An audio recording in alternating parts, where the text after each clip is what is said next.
আসসালামু আলাইকুম ওয়া রাহমাতুল্লাহি ওয়া বারাকাতুহু।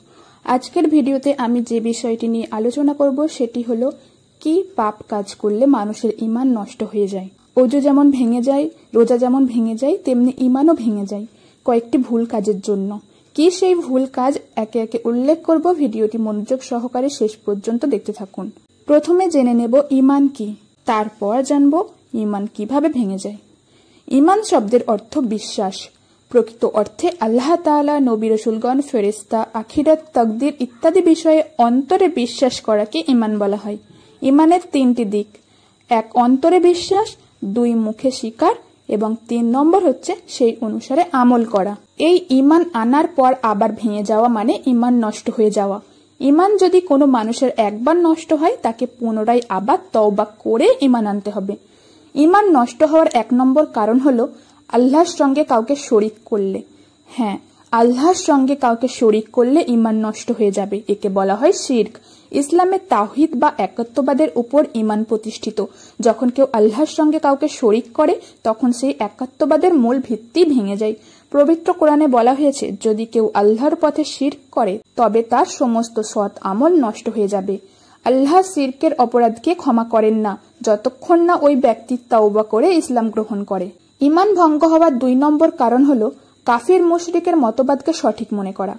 কাফের বলতে এমন ব্যক্তিকে বোঝানো হয় যে ইসলামের মৌলিক বিশ্বাসকে অস্বীকার করে, আর মুশরিক বলতে এমন ব্যক্তিকে বোঝানো হয় যে আল্লাহর সঙ্গে অন্য কাউকে অংশীদার সাব্যস্ত করে বা অন্য দেবদেবীর পূজা করে।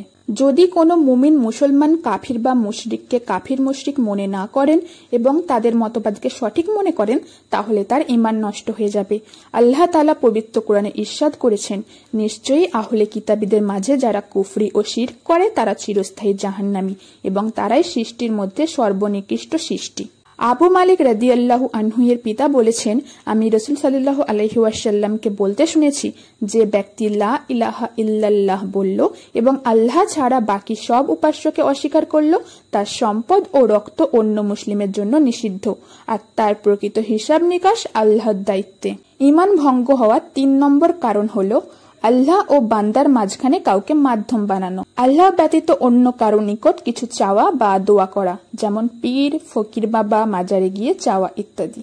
যদি কোনো মুমিন মুসলমান আল্লাহকে ডাকা বা তার কাছে সাহায্য প্রার্থনা করার ক্ষেত্রে কোনো মাধ্যম গ্রহণ করেন এবং সে মাধ্যমকে শাফাআতের যোগ্য মনে করেন তাহলে তার ঈমান নষ্ট হয়ে যাবে।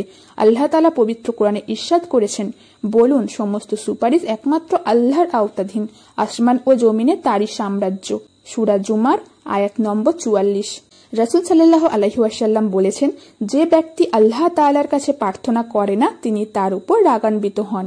ঈমান নষ্ট হওয়ার 4 নম্বর কারণ হচ্ছে হযরত মুহাম্মদ সাল্লাল্লাহু আলাইহি ওয়াসাল্লামের আদর্শ ছাড়া অন্য কারো আদর্শকে উত্তম মনে করা। কোনো মুমিন মুসলিম রাসূল সাল্লাল্লাহু আলাইহি ওয়াসাল্লামের জীবন আদর্শ ও মতবাদকে ছাড়া অন্য কারো জীবন আদর্শ মতবাদে বিশ্বাসী হলে তার ঈমান নষ্ট হয়ে যাবে। আল্লাহ তাআলা পবিত্র কোরআনে ইরশাদ করেছেন, আল্লাহ ও তার রাসূল কোনো কাজের আদেশ করলে কোনো ঈমানদার নারী পুরুষের জন্য সে বিষয়ে ভিন্ন কোনো সিদ্ধান্ত গ্রহণের কোনো অধিকার নেই, আর যে আল্লাহ ও তার রাসূলের আদেশ অমান্য করে সে প্রকাশ্য পথভ্রষ্টতায় পতিত হবে।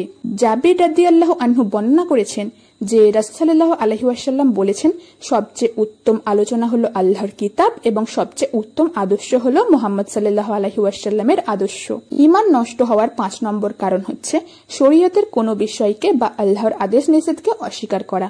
যদি কোনো মুসলিম ইসলামী জীবনবিধান বা শরীয়তের অন্য অংশ অস্বীকার করে তাহলে তার ঈমান নষ্ট হয়ে যাবে। আল্লাহ তাআলা পবিত্র কোরআনে বলেন, আর যারা কাফির তাদের জন্যই দুর্গতি এবং তাদের কর্ম আল্লাহ বিনষ্ট করে দেবেন। এটা এজন্য যে আল্লাহ যা নাজিল করেছেন তা তারা অপছন্দ করে। মহান আল্লাহ তাআলা বলেন, এই মুমিনগণ, তোমরা পূর্ণাঙ্গভাবে ইসলামে প্রবেশ করে শয়তানের পথ অনুসরণ করো না, নিশ্চয়ই শয়তান তোমাদের প্রকাশ্য শত্রু। এছাড়াও 6 নম্বরে রয়েছে ঈমান ভঙ্গ হওয়ার যে কারণটি, সেটি হলো আল্লাহ ব্যতীত জীবিত বা মৃত কোনো ব্যক্তি বা বস্তুর জন্য মানত করা, যেমন পীর, ফকির বাবা, মাজারের উদ্দেশ্যে গরু, ছাগল, মুরগি জবাই করা। এরপর রয়েছে আল্লাহ ব্যতীত অন্য কারোর জন্য সিজদা দেওয়া, যেমন কোনো পীর, ফকির, মাজারে মৃত মানুষকে সিজদা দেওয়া। 8 নম্বর যে কারণটি সেটি হলো সালাত, সিয়াম, হজ, জাকাত সহ অন্যান্য নফল ইবাদত লোক দেখানোর উদ্দেশ্যে পালন করা। 9 নম্বর হলো কোনো জ্যোতিষী বা গণকের ভাগ্য গণনার জন্য যাওয়া বা তাদের কথা বিশ্বাস করা। 10 নম্বর যে কারণটি সেটি বলবো জাদু টোনা, বান বা শিরকি তাবিজ ঝোলানো এবং এমন বিশ্বাস রাখা যে এগুলো মুক্তি দিতে পারে। মহান আল্লাহ সমস্ত মুসলিম উম্মাহকে শিরক থেকে হেফাজত থাকার তৌফিক দান করুন, আমিন। প্রকৃত মুমিন হতে হলে আল্লাহ যা আদেশ করেছেন তা পালন করতে হবে এবং যা নিষেধ করেছেন তা বর্জন করতে হবে। অনেকে না জানার কারণে এ সমস্ত ভুল করে থাকে এবং ঈমান নষ্ট করে থাকে। আশা করি আজকের ভিডিওর মাধ্যমে ঈমান নষ্ট হওয়ার কারণগুলো সম্পর্কে সকলেই জানতে পেরেছেন। আমরা সকলে ইসলামের আলোয় আলোকিত হয়ে জীবন ব্যবস্থাকে গড়ে তুলব এবং জান্নাত লাভ করব ইনশাআল্লাহ। মুমিনের সবচেয়ে বড় পরিচয়ই হলো ঈমান। আল্লাহ রব্বুল আলামিন পবিত্র কোরআনে ইরশাদ করেছেন যে সমস্ত মানুষ ঈমান আনে এবং সৎ কর্ম করে তারা জান্নাতবাসী, তারা সর্বদা সেখানে থাকবে। সূরা বাকারা আয়াত নম্বর 82। আজকের এই ভিডিওটি এখানেই শেষ করছি।